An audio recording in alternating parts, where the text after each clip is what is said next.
Hello friends, मैं हूं हितेश कुमार खतवानी। आप मुझे जानते हो as author Hitesh Kumar official. Your H K is here guys. आज मैं आपको सुनाने जा रहा हूं एक कहानी। ये कहानी है शैडो ऑफ द पास्ट। इसमें आपको मिलेगा ड्रामा, सस्पेंस, थोड़ी कॉमेडी और एक्शन भी। सो गाइज, वीडियो को एंड तक जरूर देखना। सुबह का समय था। सूरज की पहली किरण सिंधु के पहाड़ों के पार से निकाल कर आसमान में चमक रही थी। हवा ठंडी थी और एक अजीब सा सन्नाटा पूरी गली में छाया हुआ था। सिर्फ कबूतरों की आवाज और दूर कहीं कुत्ते भौंकने की आवाज सुनाई दे रही थी। आज का दिन हितेश के लिए खास था।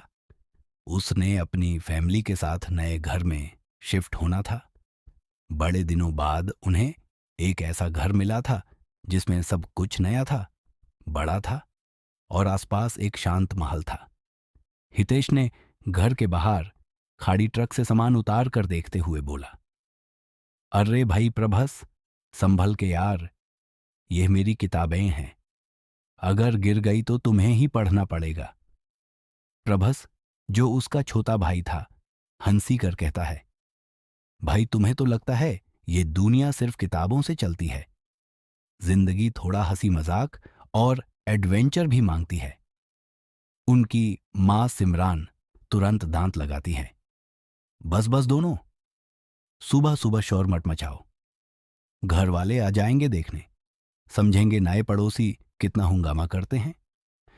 पापा अशोक जी स्माइल करते हैं और कहते हैं, सिमरान बच्चे हैं, रहने दो। आज का दिन उनका भी तो एक्साइटिंग है। थोड़ी देर में सब घर के अंदर चले जाते हैं। घर अंदर से काफी बड़ा था, लेकिन एक अजीब सा अंधेरा भी था। दीवारों पर पुरानी तस्वीरें लगी हुई थी, खासकर एक पुराना कमरा जो हमेशा बैंड रहता था। उस कमरे के दरवाजे पर एक पुराना ताला लटका हुआ था। मां ने उस कमरे की तरफ देखकर थोड़ा घबरा कर कहा, सुन लो सब, ये कमरा कोई नहीं खोलेगा, इससे बांध ही रहने दो। प्रभास थोड़ा सीरियस होकर बोलता है, मां इस कमरे में क्या है? मां चुप हो जाती है, बस एक बात कहती है, कुछ भी हो, इस दरवाजे को मत छेड़ना। हितेश तुरंत हंसी कर कहता है, अरे वाह, अब तो और क्यूरियोसिटी बढ़ गई। मां, आपको पता है ना, जब आप मना करती हो तब मेरा दिल और भी ज्यादा करने को चाहता है। प्रभास उसको देख के कहता है, भाई तुम कभी नहीं सुधरोगे। और सब हंसने लगते हैं, लेकिन उस हंसने के पीछे एक खामोशी छुपी थी, जैसे घर के दीवार भी कुछ कहना चाहते हो। दोपहर तक सब सामान सेट करते हैं। डाइनिंग हॉल में नया टेबल, ड्राइंग रूम में सोफा और बेडरूम्स में नई चादर बिछाई जाती है। हितेश अपनी मां की मदद करते हुए कहता है, मां घर तो सही है, लेकिन लगता है जैसे यहां पहले किसी और की कहानी छुपी है। मां थोड़ा रुक कर कहती है, बेटा हर घर की अपनी कहानी होती है। तुम बस इतना याद रखना कि घर को प्यार और अपनापन से सजाना होता है, डर से नहीं। पापा उस वक्त चाय लाकर कहते हैं, चलो अब सब थोड़ा आराम कर लो। सुबह से काम कर रहे हो। हितेश चाय पीता है और अपने मन में सोचता है। उसके दिल में एक अजीब सा सवाल उठता है, क्या यह घर वैसे ही है जैसे नॉर्मल घर होते हैं, या इसमें कुछ और है? शाम को हितेश बालकनी में खड़ा आसमान देख रहा था। दिन ढल रहा था, सूरज डूब रहा था और आसमान लाल रंग से भर गया था। उसने अपने भाई प्रभास को बुलाया, भाई आज तूने नोटिस किया? मां उस बैंड कमरे के बारे में कुछ बोलती ही नहीं, जैसे कुछ छुपा रही हो। प्रभास ने थोड़ा गुस्से से कहा, हितेश भाई, हर चीज को मिस्ट्री मत बनाओ। शायद उस कमरे में बस पुराने सामान हो और कुछ नहीं। हितेश ने स्माइल किया, पर मिस्ट्री के बिना जिंदगी बोरिंग लगती है। तुम देखना, मैंने एक दिन वो कमरा जरूर खोलूंगा। रात होने लगी। डिनर टेबल पर सब बैठकर खाना खा रहे थे। पापा न्यूज सुन रहे थे, मां रोटी बेल रही थी और प्रभास फोन स्क्रॉल कर रहा था। हितेश चुप था। उसके दिमाग में वही बैंड कमरा घूम रहा था। उसने दिल में सोचा, क्या पता इस कमरे के अंदर मेरी जिंदगी का सच छिपा हो। कैमरा, सोचने वाली आवाज, जैसे उसके चेहरे पर जूम होती है। लेकिन यहां कोई कैमरा नहीं, बस एक नैरेटर की आवाज है जो बता रही है। हितेश के अंदर एक अजीब सी बेचैनी थी। वो हंसकर सबके साथ रहने की कोशिश करता, लेकिन अंदर से उसके दिल में लगातार एक खालीपन था। और उसी खालीपन ने उसे इस घर के सच के और करीब धकेलना था। रात का समय था। नया घर अभी अभी सजा था। सामान इधर उधर पड़ा था। प्रभास और अशोक ड्राइंग रूम में बैठे चाय पी रहे थे और सिमरान किचन में कुछ सामान रख रही थी। हितेश अपने कमरे की तरफ गया, लेकिन उसका ध्यान उस बैंड कमरे पर टिक गया जिसमें उसकी माँ ने मना किया था। हितेश के चेहरे पर वही शैतानी मुस्कान थी। उसने धीरे से दरवाजे का हैंडल पकड़ा और खोलने की कोशिश की। दरवाजा थोड़ा हिलता था, लेकिन पूरी तरह खुलता नहीं। तभी पीछे से प्रभस की आवाज आई, अरे हितेश, तुम्हें मम्मी ने मना किया था ना, फिर भी क्यों खोल रहे हो? हितेश हंस के बोला, भैया आपको तो पता ही है, मुझे अगर कोई मना करता है ना, तो मेरा और भी मन करता है वो करने का। बस क्यूरियोसिटी है। प्रभस थोड़ा सीरियस हो गया। देखो हितेश, ये नया इलाका है, यहां हमें सेटल होने में टाइम लगेगा। तुम अपनी पुरानी शैतानी मत करो। हर जगह मस्ती ठीक नहीं होती। हितेश ने हाथ जोड़कर नटखट अंदाज में कहा, ओके भैया, आप ही बॉस हो, मैं दरवाजा नहीं खोलूंगा। दोनों हंस दिए, लेकिन अंदर से हितेश के दिल में एक अजीब सी फीलिंग उठ रही थी, जैसे इस कमरे के अंदर कोई बात छुपी है जो उसकी जिंदगी बदल देगी। अगली सुबह घर में सब नॉर्मल लग रहा था। सिमरान ब्रेकफास्ट बना रही थी, अशोक न्यूज़पेपर पढ़ रहे थे, प्रभास रेडी हो रहा था ऑफिस के लिए। हितेश अभी भी थोड़ा खोया खोया लग रहा था। उसने अपनी डायरी उठाई और लिखना शुरू किया, लेकिन उसके शब्दों में एक अजीब उलझन थी। मैं 20 का हूं या चरस का, मुझे याद क्यों नहीं आ रहा। एक्सीडेंट के बाद से सब बड़ला बड़ला क्यों लग रहा है। जब उसने डायरी बैंड की तो उसकी आंखें उस कमरे की तरफ गई। उसने महसूस किया जैसे अंदर से कोई आवाज आ रही हो, एक हल्की सी खरश, जैसे कोई पुराने का घास हिल रहा हो या कोई मशीन चल रही हो। वो दरवाजे के पास गया और कान लगाया। आवाज सच में थी।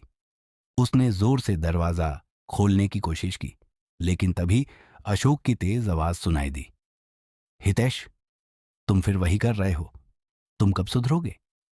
हितेश पीछे हट गया और बोला, पापा, बस ऐसे ही देख रहा था। अशोक गुस्से से बोला, तुम्हें समझना होगा बेटा, हर क्यूरियोसिटी सही नहीं होती। कुछ राज हमेशा राज ही रहने चाहिए। शाम को हितेश बालकनी में खड़ा था। उसने देखा सामने के घर में एक छोटा लड़का ड्रोन उड़ा रहा था। ड्रोन हवा में घूम रहा था और उसके कैमरा से घर के छत दिखने लगे। ड्रोन जब हितेश के घर के ऊपर से निकला तो उसने छत पर एक पुराना मेटल बॉक्स पड़ा देखा। बॉक्स पे धूल जमा था, लेकिन उस पे लिखा था 2005 कॉन्फिडेंशियल। हितेश का दिल जोर से धड़कने लगा। 2005, ये क्या है? ये साल मेरे लिए इतना इंपॉर्टेंट क्यों लगता है? उसने तुरंत नीचे जाकर बॉक्स ढूंढने की कोशिश की, लेकिन उसके छत का गाटे बैंड था। उसको लग रहा था जैसे कोई जानबूझकर उसको कुछ छुपा रहा है। रात के 2 बजे हितेश ने फैसला किया। सब सो रहे थे, घर में खामोशी थी। उसने टॉर्च ली और बैंड कमरे की तरफ गया। इस बार उसने फोर्स से हैंडल घुमाया। दरवाजा आधा खुल गया। अंदर अंधेरा था, लेकिन हवा में एक पुरानी बुरी स्मेल थी, जैसे पुराने कागजों और कपड़ों की। उसने टॉर्च जलाई। अंदर देखा तो पुरानी फाइल्स, डायरीज और एक बड़ा सा मिरर था। मिरर के सामने जाके हितेश रुक गया। उसने अपना रिफ्लेक्शन देखा, पर उसके सामने खड़ा आदमी 20 का नहीं लग रहा था। उसका चेहरा बुढ़ा सा, थोड़ा थाका हुआ और चरस साल का लग रहा था। हितेश शॉक में पीछे हट गया। उसने जोर से कहा, ये कैसे हो सकता है? मैं तो अभी 20 का हूं। मिरर के नीचे एक डायरी रखी थी। उसने डायरी उठाई। उस पर लिखा था experiment number 21, subject Hitesh Kumar, memory reset 20 years. Diary के पेज खोलते ही उसके हाथ कांपने लगे। उसमें लिखा था कि कैसे एक साइकोलॉजिकल एक्सपेरिमेंट हुआ था जिसमें उसकी पूरी जिंदगी के 20 साल इरेज कर दिए गए थे। हितेश के दिमाग में फ्लैशबैक आने लगे, एक्सीडेंट, हॉस्पिटल, इंजेक्शंस और लोग जो उसको घूर रहे थे। उसके कान में आवाज गूंज रही थी, तुम भी के नहीं, 40 के हो। तभी दरवाजा जोर से बैंड हुआ। प्रभास वहां खड़ा था। उसके चेहरे पर गुस्सा था, पर आंखों में एक अजीब सा डांट भी। तुम्हें मना किया था हितेश, पर तुमने मेरी बात नहीं मानी। हितेश कांपती हुई आवाज में बोला, भैया ये सब क्या है? मैं 40 का कैसे हो गया? ये 2025 कैसे है? तुम सब मेरे साथ ये ड्रामा क्यों कर रहे हो? प्रभास ने डायरी उसके हाथ से खींच ली और गुस्से में कहा, जब वक्त आएगा तुम्हें सब पता चलेगा। अभी के लिए चुप रहो। हितेश की आंखों में आंसू भर गए। उसने कहा, मुझे सच चाहिए भैया, मुझे अपना सच चाहिए। सुबह की रोशनी खिड़की से अंदर आ रही थी, लेकिन हितेश की रात बेचैनी में ही कट गई थी। उसकी आंखों के नीचे गहरी लाली थी, जैसे उसने सपने नहीं कोशमाकोश देखे हो। डायरी का हर शब्द उसके दिमाग में घुमा रहा था। Experiment number 21, subject Hitesh Kumar, memory reset 20 years. उसको लगता था जैसे उसके आसपास के लोग उससे कुछ छुपा रहे हैं। माँ, पापा और प्रभास के चेहरे पे अब उसको अपनापन कम और एक अजीब सी दूरी नजर आने लगी थी। ब्रेकफास्ट के टाइम पर सब टेबल पे बैठे थे। सिमरन ने मुस्कान के साथ कहा, बेटा ब्रेड लो, तुम्हारी फेवरेट। लेकिन हितेश ने प्लेट साइड कर दी और बोला, मुझे सच चाहिए माँ, ये सब जो चल रहा है ये नॉर्मल नहीं है। अशोक ने न्यूज़पेपर फोल्ड करके देखा और थोड़ा गुस्से में बोला, हितेश तुम फिर अपनी बकवास शुरू मत करो। ये तुम्हारा एक्सीडेंट का साइड इफेक्ट है, तुम्हें रेस्ट चाहिए। हितेश ने थोड़ी देर चुप रहकर कहा, साइड इफेक्ट या फिर सच को छुपाने का एक तरीका?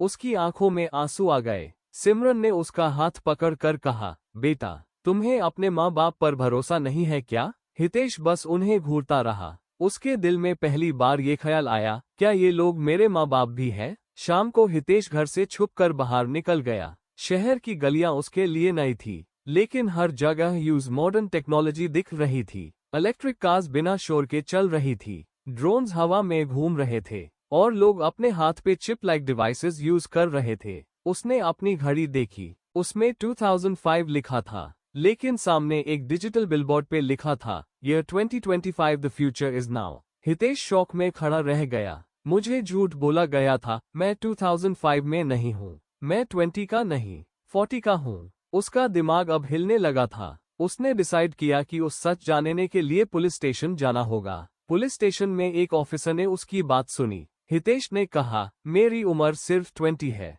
लेकिन सब कह रहे हैं मैं 40 का हूँ। मेरे साथ कुछ एक्सपेरिमेंट हुआ है, मुझे बचाइए। ऑफिसर ने उसका चेहरा देखा, फिर कंप्यूटर स्क्रीन पे उसका रिकॉर्ड खोला। स्क्रीन पर लिखा था, नेम हितेश कुमार गे, 40 case history, psychological treatment, memory loss 2005 incident. Officer ने थोड़ा कंफ्यूज होके पूछा, हितेश जी, यह रिकॉर्ड गवर्नमेंट के डाटाबेस में है, अगर आप सिर्फ 20 के हो तो ये चेहरा और ये रिकॉर्ड कैसे मिल रहा है? हितेश की सांसें तेज हो गई। उसने कंप्यूटर स्क्रीन पर अपनी तस्वीर देखी, एक थका हुआ बूढ़ा सा चेहरा। उसकी आंखें भर आई। ये मैं कैसे हो सकता हूँ? ये तो मैं नहीं हूँ। ऑफिसर ने हाथ रखा, बेटा कभी कभी सच एक्सेप्ट करना मुश्किल होता है, तुम सच से भाग नहीं सकते। वापस घर आते ही प्रभास दरवाजे पर खड़ा था। उसकी आंखों में गुस्सा था। तुम पुलिस के पास गए थे? हितेश डर के साथ बोला, हाँ, मुझे सच जानना था, मुझे अपना असली पस्त चाहिए।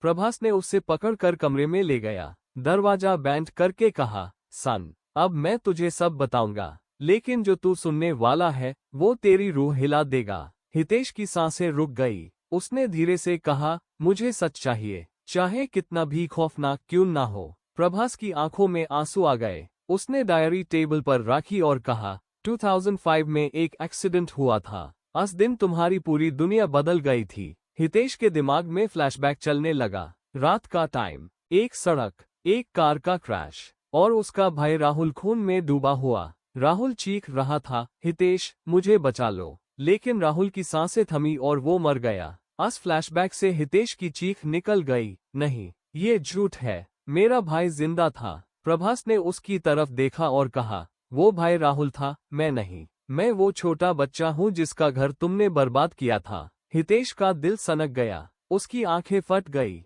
मतलब तुम मेरे असली भाई नहीं हो? प्रभास चिल्लाया, नहीं, तुम मेरे लिए एक कातिल हो, जिसके वजह से मेरी माँ, मेरी बहन और मेरा बाप सब चले गए, और मैं सिर्फ बदले की आग में जीता रहा। हितेश बेहोश सा सोफा पर गिर गया। उसका दिमाग घूमने लगा। उसने धीरे से कहा, मैंने ये सब किया? मैंने उन्हें मारा? प्रभास ने उसकी आंखों में देखकर कहा, ए फ्लैट, तुझे सच मालूम हो गया है। हितेश, ए फ्लैट, मैं तुझे दिखाता हूँ कि तेरा असली चेहरा क्या है। उसने एक पुराना फोटो एल्बम उसके सामने पटक दिया। एल्बम के पेजेस खुले। तस्वीर में हितेश एक औरत के घर में था। उसके हाथ में छुरा था और उसके सामने एक लाश। हितेश की चीख निकल गई, नहीं, ये मैं नहीं हूँ, ये मैं नहीं हूँ। प्रभास ने ठंडी आवाज में कहा, ये तुम ही हो, और अब तुम्हें अपनी सजा भुगतनी होगी। रात का समय था। घर में गहरा सन्नाटा था। हर कोने में अंधेरा। सिर्फ एक छोटी सी लैंप की रोशनी ड्राइंग रूम में जल रही थी। हितेश अकेले बैठा था, हाथ में एक पुरानी डायरी लिए हुए। उस डायरी के पन्ने खुलते ही उसके दिल की धड़कन तेज हो गई। डायरी पर एक नाम लिखा था, राहुल। हितेश के हाथ कांप रहे थे। उसने पहले पन्ना खोला। 20 जुलाई 2005। आज पापा का केस फिर फेल हो गया। जिन्होंने उनसे वादा किया था, उन्हीं ने उनका साथ छोड़ दिया। मम्मी परेशान है। छोटा भाई अभी कुछ समझता नहीं। शायद हमारी जिंदगी हमेशा के लिए बदलने वाली है। हितेश ने अपना सिर पकड़ लिया। उसने सोचा, ये राहुल कौन है, और ये डायरी मेरे घर में कैसी? डायरी के अगले पन्ने पर लिखा था, The 21st of July 2005। आज रात घर में एक ऐसी आग लगी जो कभी बुझ नहीं सकती। माँ पापा दोनों चले गए। सिर्फ मैं और मेरा छोटा भाई बचे हैं। लेकिन उनका दर्द, उनकी चीखें, सब मेरे दिमाग में गूंज रही है। हितेश की आंखों से आंसू गिरने लगे। उसने जोर से डायरी बैंड कर दी, पर मन में एक ही सवाल उठ रहा था, मैं कौन हूँ? राहुल का क्या कनेक्शन है मेरे साथ? इसी वक्त पीछे से एक आवाज आई, सच जानना है तो पूरी डायरी पढ़। हितेश पलट कर देखता है। प्रभास वहां खड़ा था। उसकी आंखें लाल, जैसे कई रातों की नींद उड़ गई हो। प्रभास आगे बढ़कर डायरी उठाता है और उससे फिर खोलता है। ये डायरी मेरे भाई की है, हितेश। राहुल मेरा असली भाई था। और तू? थोड़ा रुकता है, गहरी सांस लेता है। तू मेरा भाई नहीं, तू वही है जिसकी वजह से मेरे माँ बाप मर गए। हितेश के पैरों तले जमीन खिसक गई। ये क्या कह रहा है तू? प्रभास, मैं तो तेरा भाई हूँ। प्रभास चीखता है, झूठ, तू मेरा भाई नहीं। तू तो उस इंसान का बेटा है जिन्होंने मेरे पापा को बर्बाद किया। और उसके बाद जब घर में आग लगी, राहुल मेरी जान बचते बचते मर गया। समझा? मेरा असली भाई चला गया और तू बचा रहा, तू जिसकी वजह से हमारी जिंदगी बिखरी। हितेश की आंखें फट गईं। हर एक लफ्ज उसके दिल में तलवार की तरह चुभने लगा। ये सच नहीं हो सकता। माँ पापा, उन्होंने मुझे कभी बताया क्यों नहीं? प्रभास के चेहरे पर दर्द और गुस्सा दोनों था। उन्होंने तुझे सच इसलिए नहीं बताया क्योंकि उनके लिए तू उनका बेटा बन चुका था। उन्होंने तुझे अपना नाम, अपनी पहचान दे दी। लेकिन सच छुपाने से सच बदलता नहीं। सच ये है कि तू कभी मेरा भाई नहीं था। रूम में एक खामोशी छा गई। सिर्फ घड़ी की टिक टिक सुनाई दे रही थी। हितेश ने धीरे से कहा, मतलब मेरी उम्र भी झूठ है। मैं जो समझता था मैं 20 साल का हूँ, असल में मैं 40 का हूँ। प्रभास ने ठंडी सी हंसी छोड़ी। तू समझ गया, तुझसे जो पहचान छुपाई गई। अब समय आ गया है तुझे सच जानने का। पर एक सवाल है, हितेश, अगर तुझे अपने असली गुनाह की याद दिलाऊं, तो क्या तू अपना वजूद बचा पाएगा, या गिल्ट तुझे तोड़ देगा? हितेश की रूह कांप उठी। उसने डायरी को जोर से बैंड किया और जमीन पर फेंक दिया। मुझे कुछ याद नहीं, प्रभास। मुझे बस इतना याद है कि मैं तुम्हारा भाई हूँ, और तुम मेरी फैमिली हो। मुझे मत तोड़। मैं गिल्टी हूँ या नहीं, पर मैं तुम्हारा दुश्मन नहीं। प्रभास ने उसकी आंखों में घूरते हुए कहा, ये फैसला मैं करूंगा। तू गिल्टी है या नहीं, तू डिजर्व करता है जीने का या नहीं, इसका जवाब मैं दूंगा। फ्लैशबैक स्टार्ट होता है, स्क्रीन धुंधला हो जाता है और हमें 2005 का एक छोटा सा शहर दिखाई देता है। शहर के बीच एक पुराना हॉस्पिटल है जहां डॉक्टर राजेश अपनी जिम्मेदारी निभा रहे हैं। उनकी ईमानदारी, उनका ईमान और उनका दर्द सब लोग जानते थे, लेकिन सिस्टम, पैसा और पावर उस वक्त भी सच को दबा देते थे। डायरी के शब्दों के साथ तस्वीर सामने आती है। 20 जुलाई 2005 पापा ने सच के लिए लड़ाई लड़ी, पर जो पावरफुल लोग थे उन्होंने उन्हें हरा दिया। कोर्ट से वापस आते वक्त पापा के चेहरे पर बस एक ही बात लिखी थी, सच हार गया। डॉक्टर राजेश घर लौटते हैं। उनकी पत्नी रुक्मिणी दरवाजे पर उनका इंतजार कर रही है। छोटा राहुल उनकी तरफ भाग कर कहता है, पापा आप केस जीत गए ना। डॉक्टर मुस्कुराने की कोशिश करते हैं पर आंखों में आंसू आ जाते हैं। नहीं बेटा, सच का साथ किसी ने नहीं दिया, हम हार गए। उसी वक्त पीछे से एक छोटी आवाज आती है। ये प्रभास है, जो तब बस 12 to 13 साल का था।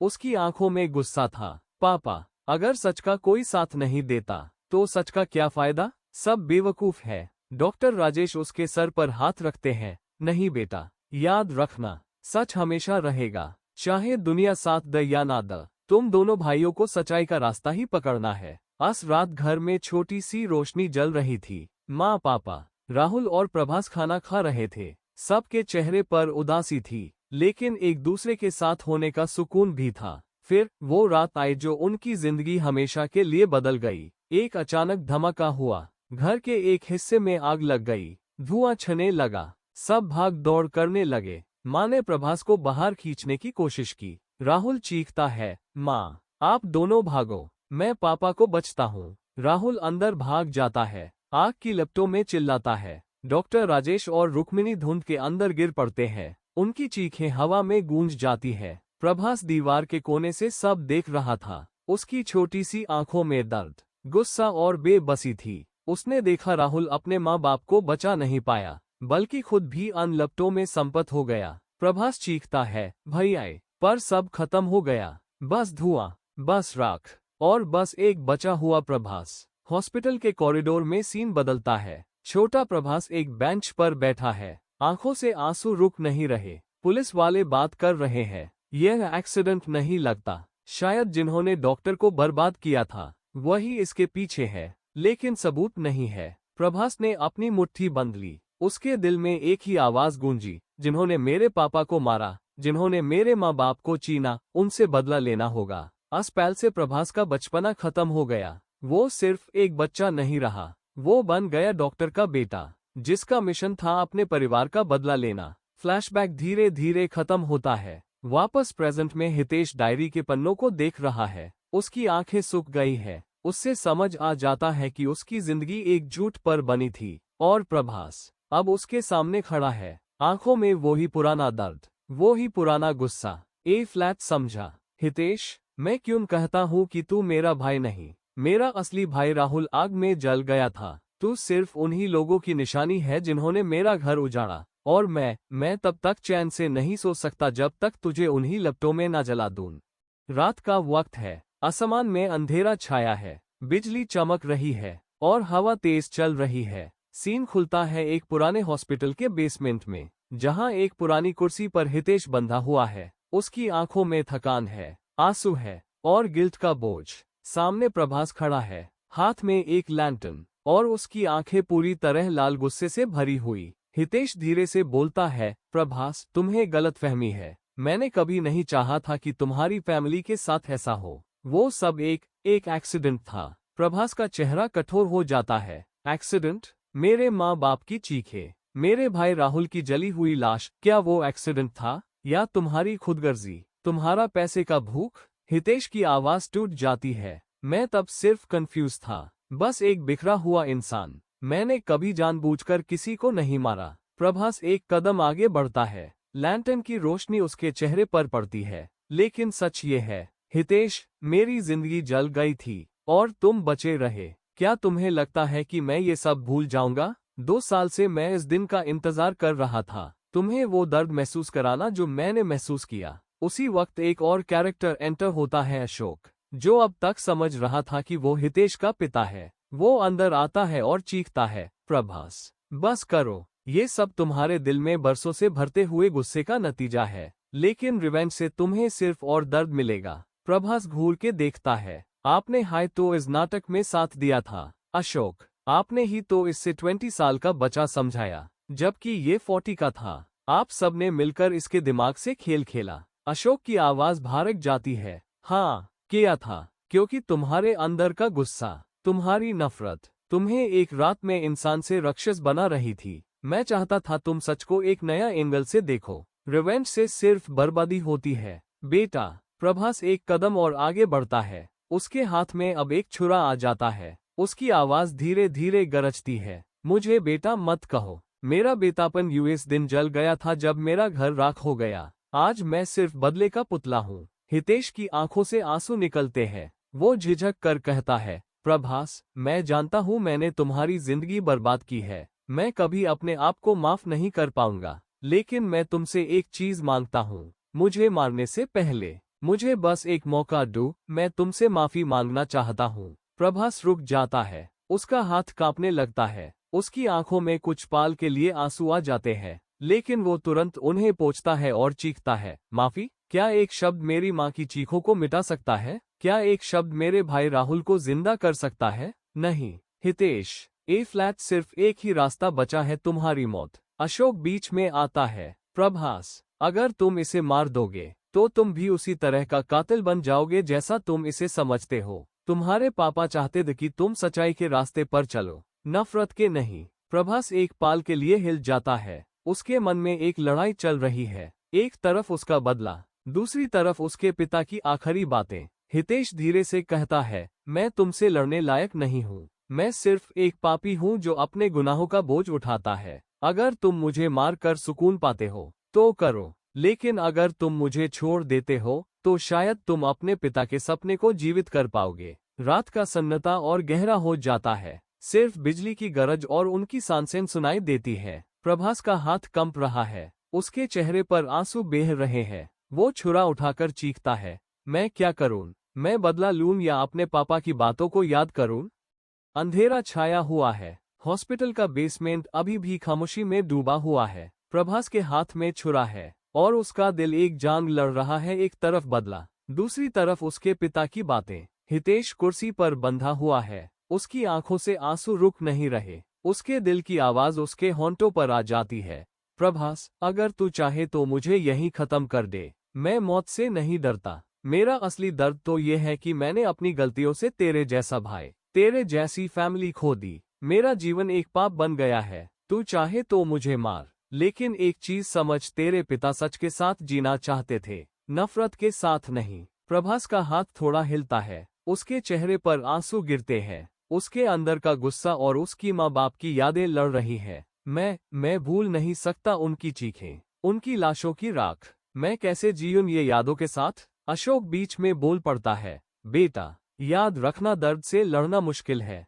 पर नफरत से लड़ना और भी मुश्किल है। अगर तुम हितेश को मार दोगे तो तुम भी अपने पिता की टीचिंग्स को मार दोगे, और तुम्हारी जिंदगी सिर्फ एक और खून से भरी रहेगी। बेसमेंट में एक लंबी खामोशी छा जाती है। सिर्फ हवा की सिट्टी और दिल की धड़कन सुनाई देती है। हितेश धीरे से आंखें बैंड करता है और कहता है, मैं माफी के लायक नहीं हूँ प्रभास, पर अगर तू मुझे मार देगा तो तू सिर्फ मुझे खत्म करेगा, और अगर तू मुझे छोड़ देगा तो तू मेरी सजा को लंबे वक्त तक देख पाएगा। मेरा गिल्ट मुझे हर दिन मार रहा है। मौत सिर्फ एक राहत होगी और मैं इस सुकून के लायक नहीं। प्रभास का हाथ जमीन तक कांपने लगता है। उसकी सांसें तेज हो जाती है। उसके दिमाग में राहुल की आवाज गूंजती है, प्रभास, पापा को याद रखना, उन्होंने कहा था सच के साथ रहना, नफरत से मत जीना। प्रभास छुरा नीचे गिरा देता है। उसके घुटने थरथरते हैं और वो जमीन पर गिरकर जोर जोर से रो पड़ता है।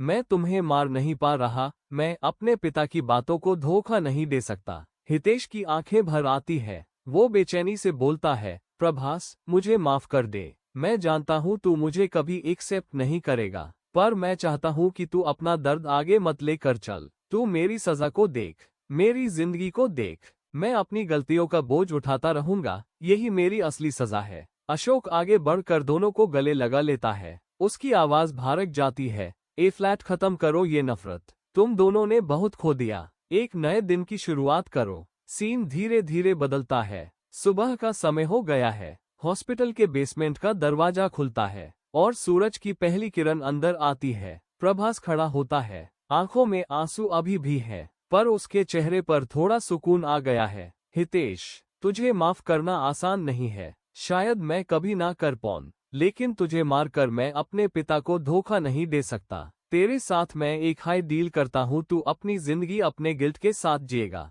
और ये गिल्ट तुझे हर दिन सजा देगा। हितेश धीरे से सिर झुका देता है। मैं मान लेता हूँ, ये ही मेरी असली मौत है। कैमरा जूम होता है, दोनों एक दूसरे के सामने खड़े हैं। एक के पास बदला था जो अब धीरे धीरे खत्म हो रहा है और दूसरे के पास गिल्ट था जो जिंदगी भर साथ रहेगा। और बैकग्राउंड में एक आवाज गूंजती है, सच हमेशा जीता है, लेकिन कभी कभी सच अपनी जीत में भी दर्द छोड़ जाता है। सीन धीरे धीरे फेड आउट होता है। स्क्रीन पर एक लाइन लिखी आती है, shadow of the past, the end.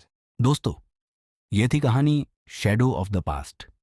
एक कहानी जो हमें दिखाती है कि इंसान अपने पास्ट से कभी सच में दूर नहीं भाग सकता। ना बदला सुकून देता है, ना गिल्ट खत्म होता है। जिंदगी सिर्फ तब जीत है जब हम अपने दर्द को समझकर उससे आगे बढ़ने की कोशिश करें। अगर आपको ये कहानी पसंद आई हो तो वीडियो को लाइक करें, शेयर करें और चैनल को सब्सक्राइब जरूर करें। मैं हूं हितेश कुमार खतवानी और आप देख रहे थे author Hitesh Kumar official. Your H के साइनिंग ऑफ। मिलते हैं नेक्स्ट वीडियो में एक नई कहानी के साथ। तब तक के लिए खुद का ख्याल रखिए और हमेशा याद रखिए, सच हमेशा जिंदा रहता है।